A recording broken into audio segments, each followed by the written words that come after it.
The new Harry and Meghan headlines: trouble in paradise, rumors of divorce, and they're taking time apart. And finally, it looks like the Hollywood chapter of Harry and Meghan's fairy tale is heading for a dramatic season finale. The royal breaks his silence on recent speculation that the Duke and Duchess have hit a rough patch in their relationship. She married a prince. The world celebrated them. And for a moment, it was a joyful union of different cultures and different continents. Harry and Meghan, the vows you are about to take are to be made in the presence of God. It looked like Meghan Markle had won the ultimate game of destiny. But now, everything has changed. The same Meghan, once the shining jewel of royal glamour, is reportedly preparing to leave Prince Harry. And the reason? A mysterious Arab billionaire, overflowing with power, wealth, and global influence, who's allegedly making bold moves to win her over. Has Meghan's love story turned into a calculated game of opportunity? Or has she finally found the moment she's been waiting for, a life with no limits, no royal rules, and no shadow of Harry holding her back?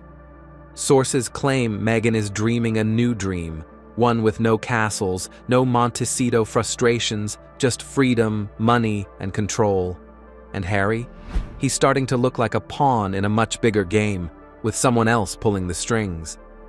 This isn't just the story of a marriage on the edge. It's the story of a woman determined to rise beyond every limit and claim one thing above all: power. Total power. The spark that shook the palace. She married a prince, wore the crown, smiled for the cameras as the world watched in awe. For a moment, Meghan Markle wasn't just living the dream, she was the dream. The Hollywood actress who made it into royalty. A global symbol of grace, rebellion, and change. But fairy tales lie. And behind the glittering headlines, something darker was building. A truth no one wanted to admit, not until now. Because now, everything is shifting. Whispers are rising. That Meghan, she's ready to walk away. Harry and Meghan just can't seem to get away from those divorce rumors, and the prince is calling out the media on it. From the man she once called her everything, from the life she sacrificed so much to enter. And most shocking of all, not to be alone, but to be with someone else. A man more powerful, more connected, and far, far richer. A billionaire from the Arab world who reportedly wants her desperately. This isn't tabloid drama. It's a pattern, a calculated unraveling of a story once sold as love. And it raises a question even her biggest fans can't ignore. Was Harry ever the dream or just the detour? They say Meghan's no longer chasing freedom. She's chasing an empire. And if that empire already has a king waiting in the wings, then what's coming isn't a breakup. It's a coronation, the crown that crushed her. The world cheered when she joined the royal family. A biracial American actress rewriting history. It felt like a revolution wrapped in pearls and protocol. But the truth? It hit harder than anyone expected. Meghan didn't just marry a prince. She married an institution, and that institution had no room for missteps, emotion, or independence. What began as royal glamour quickly turned into quiet suffering. Behind closed doors, she wasn't a duchess. She was a disruption. The media didn't just cover her. They hunted her. The palace didn't shield her. It silenced her. And Harry, though loving, was already wounded by a system that had taken his mother, his childhood, and his peace. Meghan was left to navigate a war she never saw coming. The rules were unspoken, but unbreakable. Be silent. Be graceful. Be grateful. But how do you shrink yourself into someone else's mold without losing who you are completely? And how long can a woman who once had her own name, her own spotlight, and her own voice live in someone else's shadow? Maybe that's when it began. Not the exit, but the awakening. The understanding that this crown didn't elevate her, it erased her. And somewhere, in that silence, she stopped asking for space and started preparing to take it. When the distance became a silence, they looked perfect, side by side at charity galas, holding hands on camera, sharing glances that told the world, "We're in this together." But behind those smiles was a silence no photo could capture. A quiet gap growing between them, invisible at first, then impossible to ignore. Harry had changed his entire life for her, left his titles, his country, his legacy. Prince Harry and his wife Meghan Markle have stepped back from the royal life, from their royal duties. They want to become financially independent. But as the dust settled in Montecito, something shifted. The freedom they'd both craved didn't feel equal. Meghan was chasing ambition, projects, platforms, spotlights, and Harry? He was trying to figure out where he belonged, now that everything he once knew was gone. Sources say the tension grew behind closed doors. Differences in vision, disagreements about money, clashing desires for privacy versus power. They were building two different futures under one roof. And somewhere in that divide, Meghan began spending more time away. Private meetings, high-end galas, whispers of luxury parties Harry didn't attend. Was this still a marriage? Or had it quietly become a partnership of convenience? The fairy tale hadn't just cracked, it had become a brand. And Meghan? She knew exactly how to protect hers, because when love starts fading, strategy takes its place. The billionaire in the shadows. While Harry was trying to find peace in Montecito, Meghan's world was shifting again. Prince Harry and Meghan Markle packed their bags and headed to California. The Duke and Duchess of Sussex eventually settled in Montecito. But this time, it wasn't the palace chasing her. It was power. Real power. The kind that doesn't wear a crown. It signs billion-dollar deals and boards private jets without cameras. Whispers began to swirl. Subtle at first. Mentions of a high-profile Arab billionaire, young, ruthless in business, and dangerously captivated by Meghan. They crossed paths at an elite charity gala, insiders claim, not by chance. In circles that exclusive, nothing is accidental. He was everything the royals weren't. No rules, no centuries of baggage, just clean, unstoppable wealth, and the promise of freedom without limits. Meghan, always poised, always polished, was seen deep in conversation, laughing like someone who had just remembered who she used to be. Was it harmless? Just networking? Maybe. But those close to her say something was different after that night. Suddenly, Meghan was glowing again. Not for the cameras, but from something else. An energy, a fire, a hunger that hadn't been seen since before the crown. Was it admiration? Or was it temptation? And more importantly, was this the first time she saw a future without Harry in it? Because sometimes the most dangerous love stories are the ones that haven't even started yet. When fantasy turned into a plan. At first it was just curiosity, a glance, a conversation, a question that lingered longer than it should have. But curiosity has a way of planting seeds.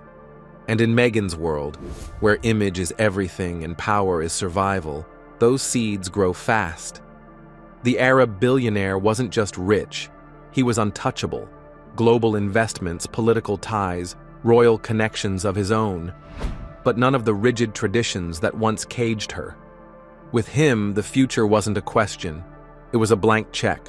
No judgment, no press nightmares, no family drama, just influence, privacy, and absolute control. Friends noticed the shift. Meghan was attending different events, accepting invites that Harry quietly declined.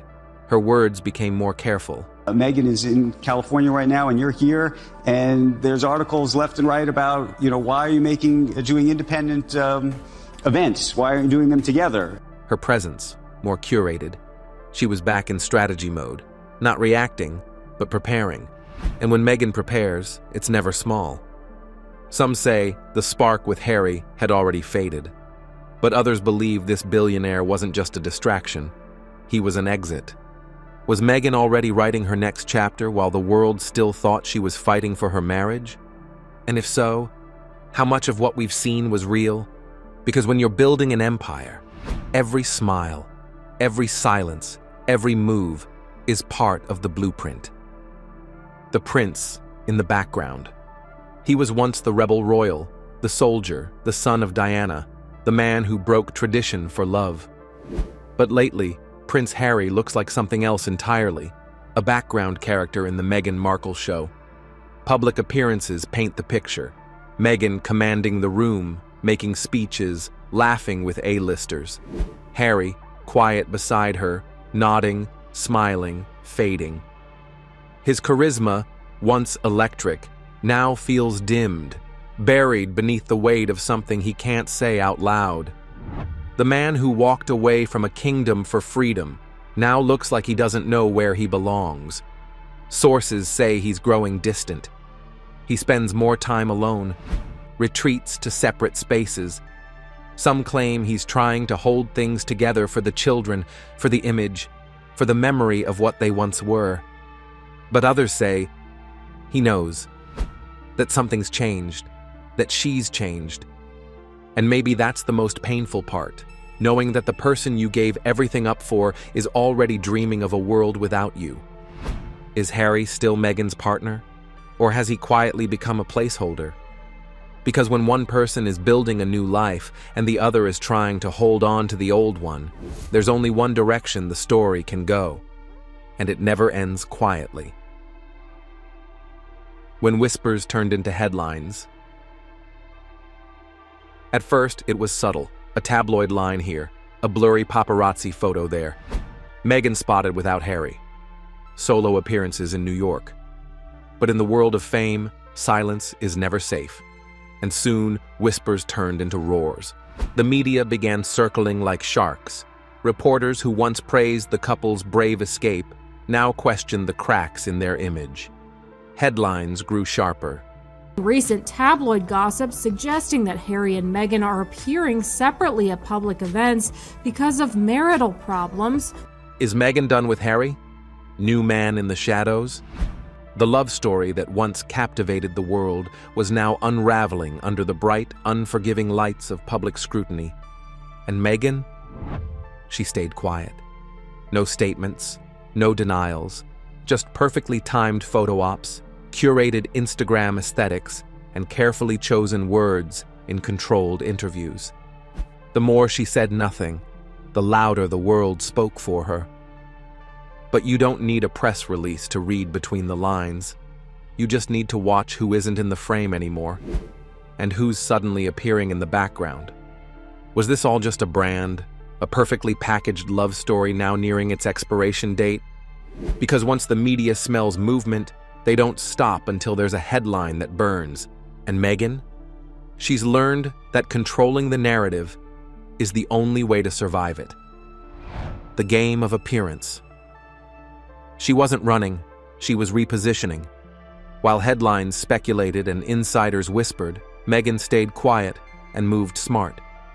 High-profile charity galas, elite empowerment panels, billionaires' retreats, always front row, always glowing, always alone. This wasn't a woman hiding from a scandal. This was a woman shaping her next identity. Insiders say she began reconnecting with Hollywood's inner circle, the powerful few who run studios, streaming giants, global foundations. Meghan wasn't just seen, she was placed, and every placement had purpose. One week, she's standing next to media moguls. The next, dining with investment tycoons. There was a new energy to her, less Duchess, more CEO. But one name kept surfacing again and again, the Arab billionaire. Sources say she wasn't just crossing paths with him anymore. She was staying in orbit, invitations, dinners, shared causes, and always, just enough distance to avoid scandal, but close enough to fuel it. Was Meghan building a new empire from the ashes of the old one? And if so, was Harry even part of the blueprint? Because in the world Meghan's entering now, loyalty doesn't matter. Legacy doesn't matter, only leverage does. The cost of the escape. He gave up everything, the titles, the traditions, the life he'd known since birth, all for a woman he believed would stand beside him, not just in love, but in war. But now, Prince Harry finds himself in a place even the palace never prepared him for. Alone, uncertain, and slowly unraveling. He had imagined peace, a life of purpose, family, freedom. But in Montecito, what he found was distance. Meghan had become a brand, a force. And Harry? He was struggling to find where he fit into that picture. Friends close to him say he's withdrawn, quiet, more guarded than ever. His appearances feel scripted, his smiles rehearsed, and the warmth that once defined their relationship, it's gone cold. Behind the scenes, the tension is no longer hidden. There are disagreements over money, media, and most of all, the direction of their lives. Was Harry's great escape ever really his choice, or was it the first move in a game he never understood? Because now, as Meghan circles power and possibility, Harry stands in the ruins of what he gave up. And the question that haunts him isn't, what have I lost? It's, was I ever part of the plan? 8 tagline is fading. Now it's just Meghan. And that change? It's no accident. Brand experts say her media presence has shifted. The causes, the messaging, even the photos, all centered around her identity, her voice, her journey. No longer a duchess in exile. Now, a woman reborn, independent, powerful, alone by choice. She's launching new projects, fashion ventures, lifestyle content, social initiatives carefully aligned with elite donors and corporate partners. But one element is consistently missing: Harry. He's not on the branding deck. He's not in the interviews, not in the pitch. And behind the scenes, insiders claim there's a reason for that. Meghan's team is positioning her for a new chapter, a solo one. She's not the woman who escaped royalty anymore. She's the woman who outgrew it. Was the Meghan brand ever about marriage, or was it always about momentum? Because now every move she makes seems built on one truth. Partnership is temporary, but power? That's permanent. And if the rumors are true, she may already have her next power partner lined up. The billionaire in the frame. She knows how to control the spotlight, and more importantly, when to share it. Meghan has never been careless with her image, so when new faces start appearing near hers, it's not coincidence.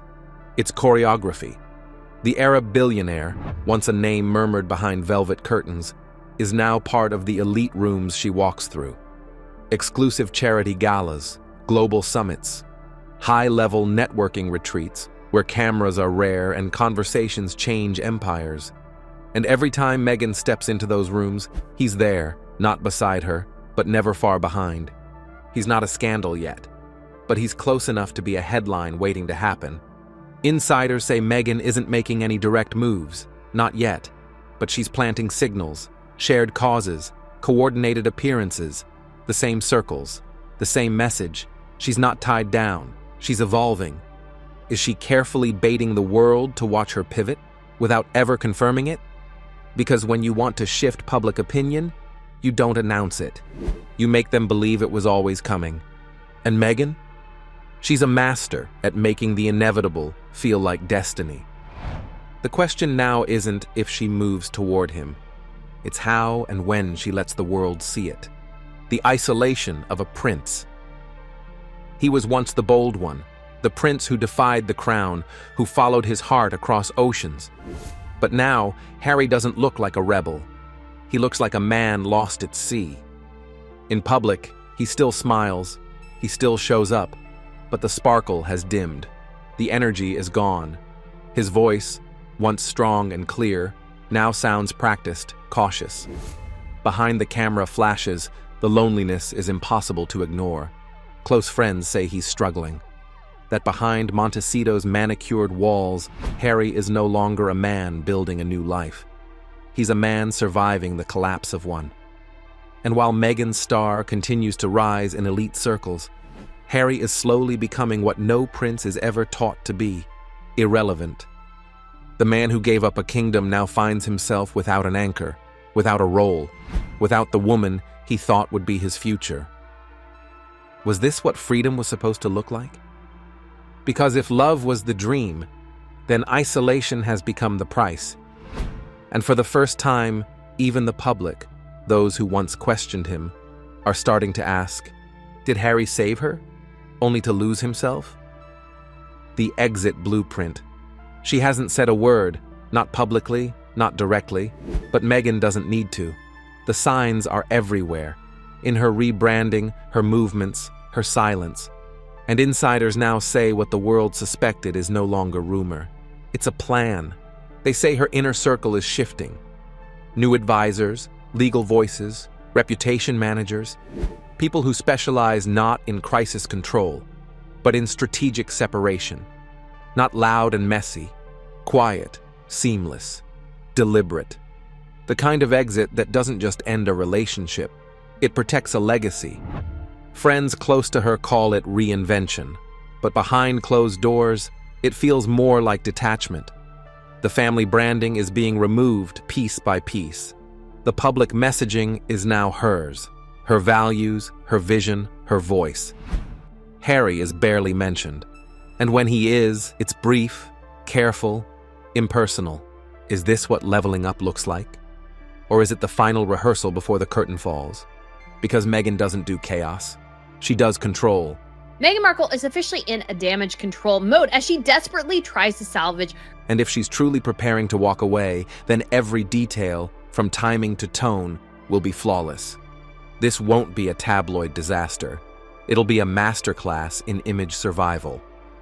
And Harry, he may not see the full picture until it's already signed, sealed, and gone. The silence that screamed for weeks, maybe months, people waited for a denial, a photo, a quote, something to crush the rumors. But none came. Meghan didn't push back. She pulled away, slowly, quietly, precisely. The events she used to attend with Harry? She arrives alone now. The joint projects, canceled or rebranded, and even in moments that once defined them, birthdays, anniversaries, holidays, there's only one voice speaking, and it's not his. But the loudest noise isn't in what she says. It's in what she avoids. No interviews addressing the rumors, no posts correcting the headlines, no unified public show of love, because Meghan doesn't need to fight the narrative. She's letting it unfold exactly as planned. The message is clear. She's no longer part of a couple. She's a brand, a movement, a future, with or without the man who helped her build it. Is this Meghan pulling away out of resentment, or rising because she always knew this was where she belonged? Because when silence becomes this loud, it's no longer uncertainty. It's declaration, a warrior from another world. At the time, Jet Li was just a disciplined wushu prodigy. The Chinese Kung Fu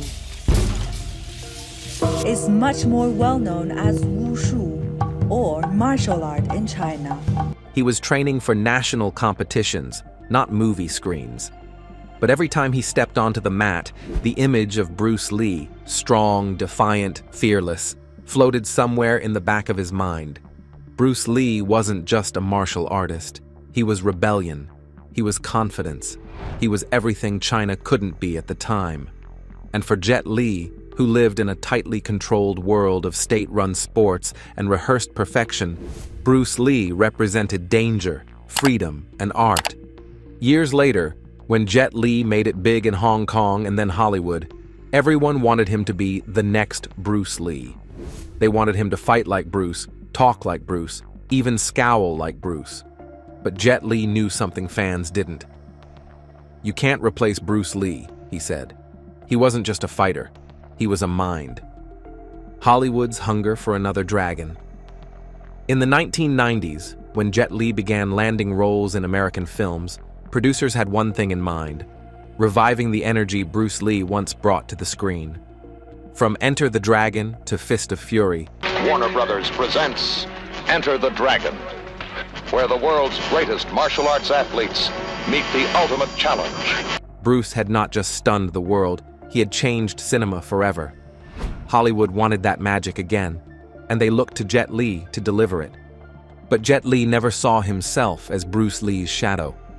He respected the legend deeply, but he never tried to mimic him, and that was the first truth he revealed in his long-awaited tribute.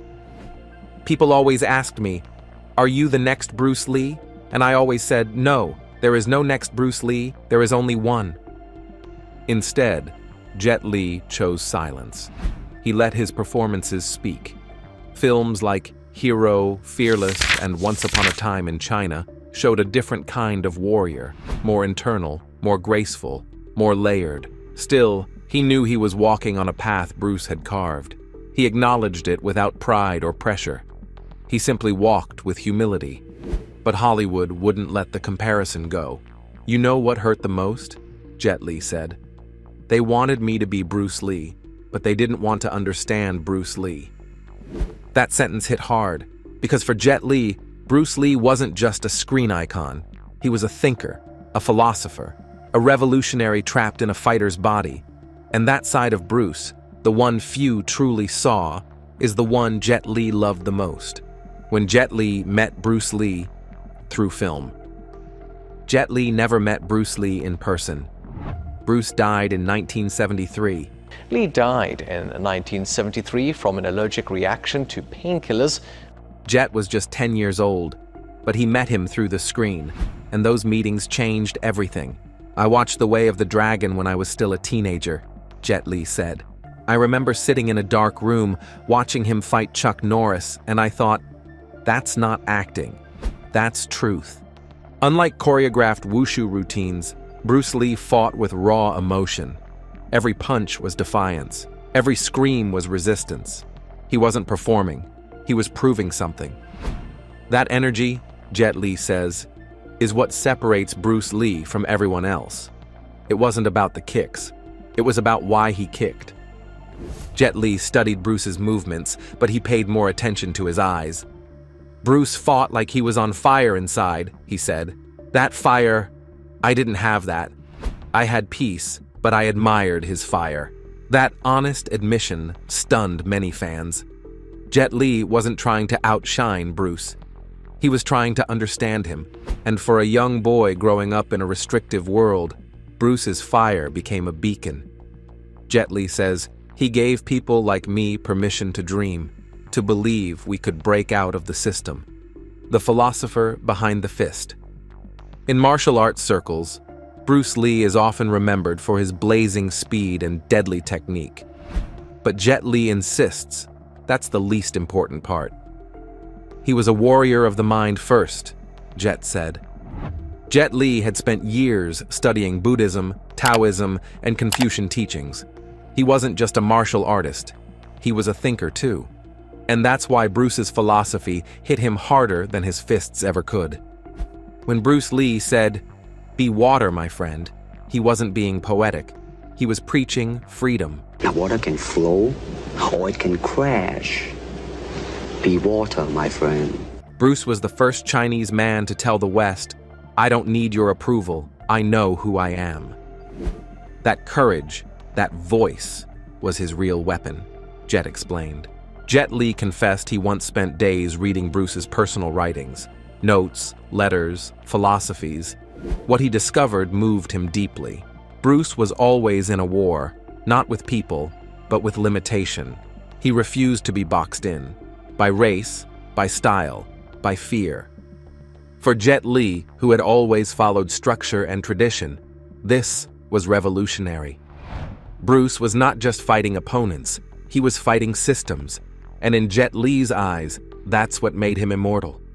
Jet Li's personal struggles, and Bruce's influence. Though Jet Li appeared calm and graceful on screen, his personal life was often stormy. He suffered injuries, career pressure, political challenges, and a deep spiritual crisis that made him question everything. In those quiet, painful moments, it was Bruce Lee's words that kept him centered. Jet once said, "There were days I couldn't move. My spine was injured, my heart had problems. I even faced death. But Bruce's voice, his belief in inner strength, it stayed with me." He recalled how Bruce once wrote, "The successful warrior is the average man, with laser-like focus." Jet repeated that line to himself while lying in hospital beds, unsure if he'd ever act again. Bruce reminded me that strength isn't about the body, it's about the decision to keep going. And that, Jet Li explained, is why Bruce Lee mattered. Not because he could fight 10 men, but because he showed the world how to fight doubt, racism, pain, and fear. For Jet, Bruce was a silent mentor, a guide he never met, but always followed. And now, as Jet faces aging, health issues, and a quieter life away from the spotlight, he says he finally understands what Bruce was trying to teach all along. The trap of fame, and how Bruce paid the price. Jet Li also spoke about the darker side of Bruce Lee's life, the part few people want to talk about. Bruce wasn't just loved, he was pressured, expected, surrounded by noise, Jet said. He was a prisoner of his own fame. Jet Li, too, faced that cage. At the peak of his career, he couldn't walk through a street in Asia or America without being mobbed. He was expected to be flawless, unbeatable, untouchable. You need to fight with them. Overcome. Every day, you need to work, continue, to show your strength and do your best. Fame is a storm, he explained. It lifts you high, but can also break your wings. He believes Bruce paid the price for being too bold, too fast, too real for his time. He wasn't allowed to rest. The world wanted more of him, every second. And when your mind and body are constantly under siege, something breaks. Bruce Lee died at just 32. Officially, it was cerebral edema. But Jet Li believes it was more than that.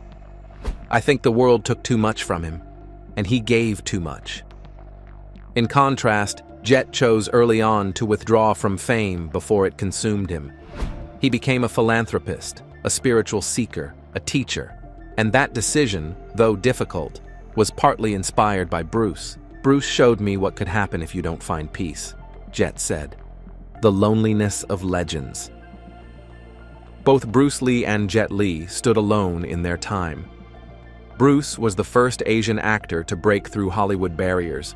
Jet Li was the first martial artist from mainland China to become a global box office draw. But success, Jet says, is a lonely place. Bruce broke down walls, but he walked alone. Not everyone understood him. He was ahead of his time. Jet Li admitted that he often wondered if Bruce was happy, not famous or respected, but truly happy.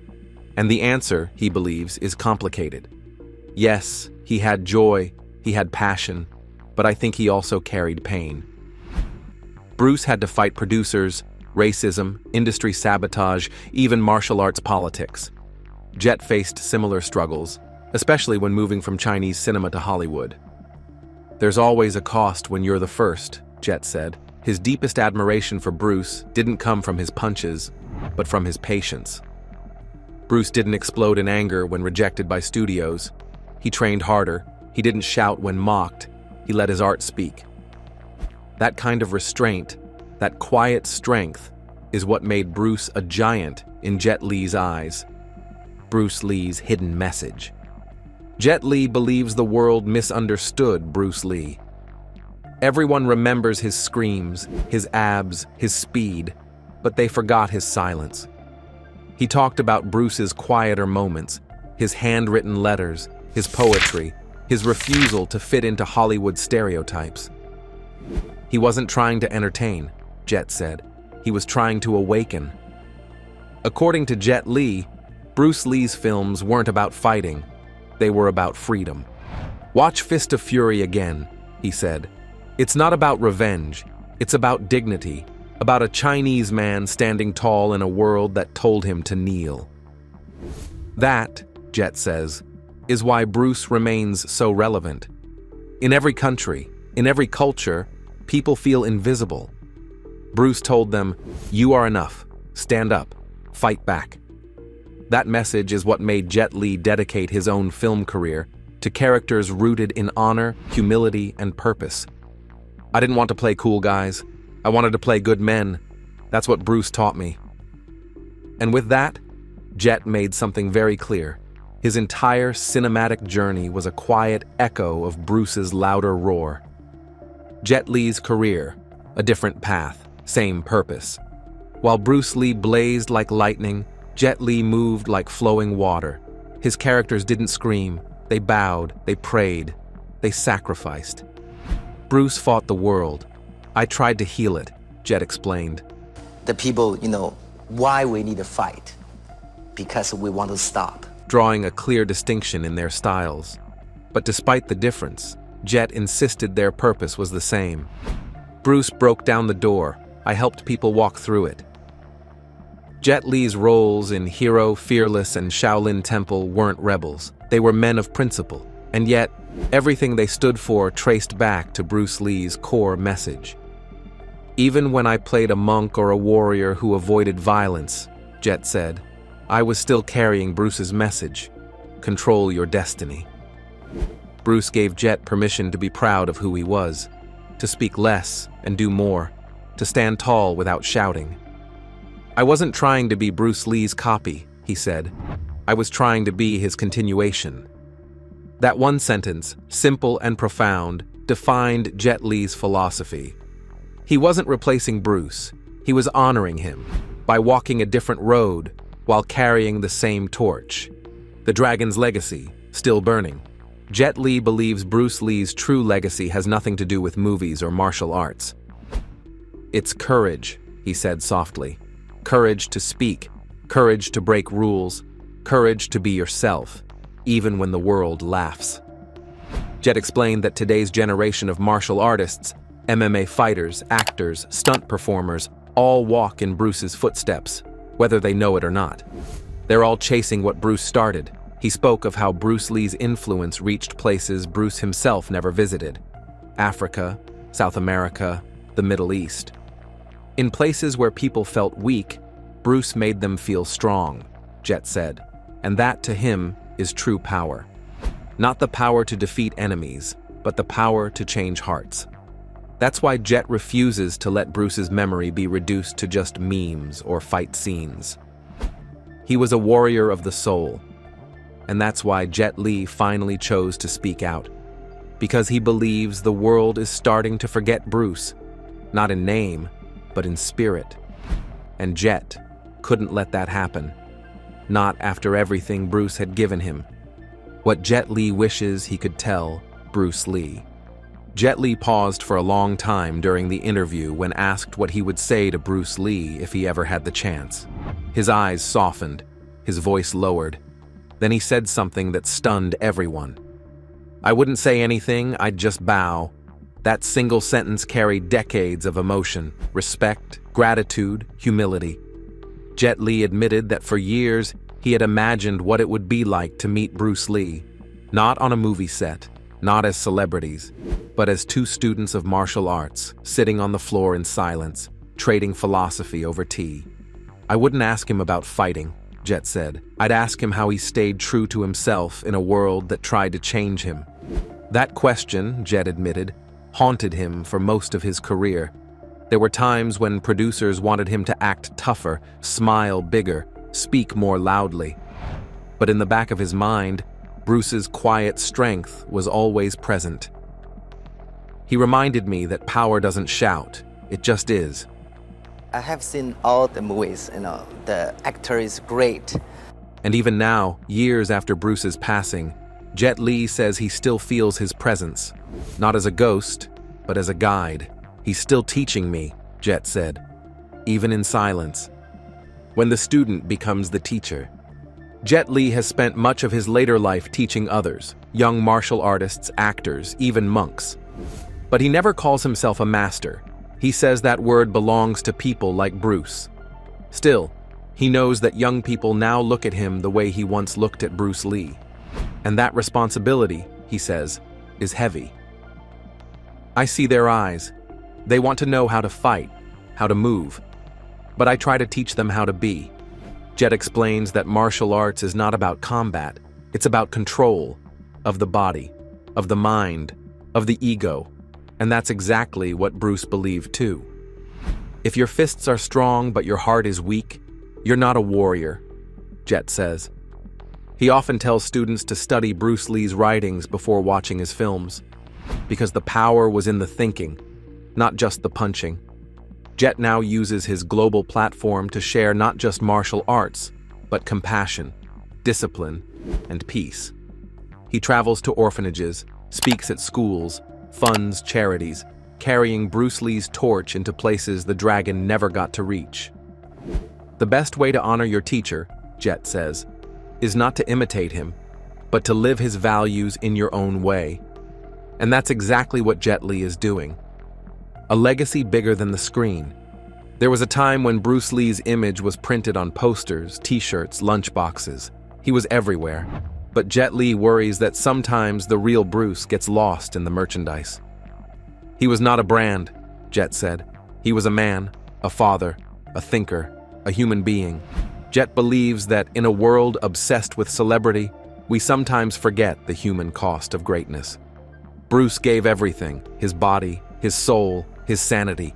He fought more than enemies. He fought systems, stereotypes, even his own body. Jet Li knows that path too well, and that's why he's trying to shift the conversation away from glory and toward meaning. We need to teach the next generation that being strong means being kind, that being famous is not the same as being good. Jet wants Bruce's legacy to go beyond film festivals and martial arts halls. He wants schools to teach Bruce's philosophies. He wants young people to see him not just as a fighter, but as a force for justice, self-respect, and unity. If we only remember his punches, we've missed his point, Jet said. Bruce didn't fight to win. He fought to awaken. And now Jet Li is making sure that awakening never stops. Jet Li revealed that Bruce Lee wasn't just a martial artist he admired. He was a cultural compass. In a world that often told Asian men to be silent, obedient, or invisible, Bruce Lee stood tall, loud, and unapologetically proud of who he was. That, Jet said, gave him, and millions of others, the courage to believe they could be more than just side characters in someone else's story. Bruce wasn't just a fighter in movies.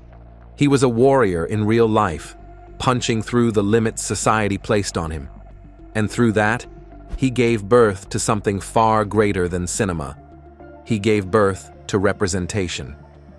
Jet also shared how, as a young martial artist, he once felt pressure to emulate Bruce Lee's ferocity. Producers wanted him to snarl like Bruce, scream like Bruce, fight like Bruce. But deep down, Jet knew that true tribute doesn't come from imitation. It comes from evolution. Bruce kicked open the door, Jet said. I just tried to walk through it with respect. And that humility is what separates Jet Li from many others who came after. He never tried to replace the legend. Instead, he became a reflection of Bruce's deeper message, grace, restraint, and meaning behind every move. In his tribute, Jet also made a powerful observation. He said the most remarkable thing about Bruce Lee wasn't his speed or strength, it was his clarity. A man who knew exactly who he was, even when the world misunderstood him. That clarity, Jet admitted, is something he still strives for to this day. Because in a noisy world full of distractions, Bruce Lee's stillness, his ability to speak truth without apology, remains his greatest weapon. And that's what Jet wants today's generation to learn, that real power is knowing yourself and standing by it. As the world replays Bruce Lee's iconic scenes, nunchucks blazing, fists flying, Jet Li reminds us to look beyond the action, to see the thinker, the teacher, the bridge between East and West. Through Jet's words, Bruce Lee's legacy isn't just remembered, it's reawakened. Because when one legend honors another, it doesn't close a chapter, it adds a new one. And through Jet Li's voice, Bruce Lee's story continues, not in silence, but in strength. Jet Li didn't cry during the interview, but his silence at the end spoke louder than any words. When asked if he sees Bruce Lee as a hero, a rival, or a symbol, Jet took a long breath and simply said, "He's a mirror." A mirror, he explained, that forced the world to look at itself, its prejudices, its fears, its limits, and a mirror that inspired men like Jet to believe they could break free from all of it. Bruce showed us what one man could do if he believed in something bigger than himself, Jet said. That's not just martial arts. That's not even cinema. That's legacy. In a world filled with noise, Bruce Lee was lightning in a storm. Jet Li was the calm that followed. Together, their stories aren't separate. They're chapters of the same book, a book about power, pain, purpose, and peace. Jet Li finally spoke, not to steal Bruce Lee's spotlight, but to make sure the light stays on, not just for fans, but for a world that still needs heroes who fight not with hate, but with honor. And in that quiet, powerful tribute, Jet Li reminded us that legends never die. They just pass the torch. Jet Li didn't speak out to seek attention or to stir debate. He spoke because silence was no longer enough. In honoring Bruce Lee, he reminded us that true legacy isn't measured by fame, but by the lives it quietly transforms. Bruce Lee broke barriers. Jet Li carried the torch with grace. Two warriors from different times, one lightning, the other water, both reshaping how the world sees strength, purpose, and identity. And now, with Jet's tribute echoing across generations, one thing is certain: Bruce Lee's spirit never faded. It simply found a new voice.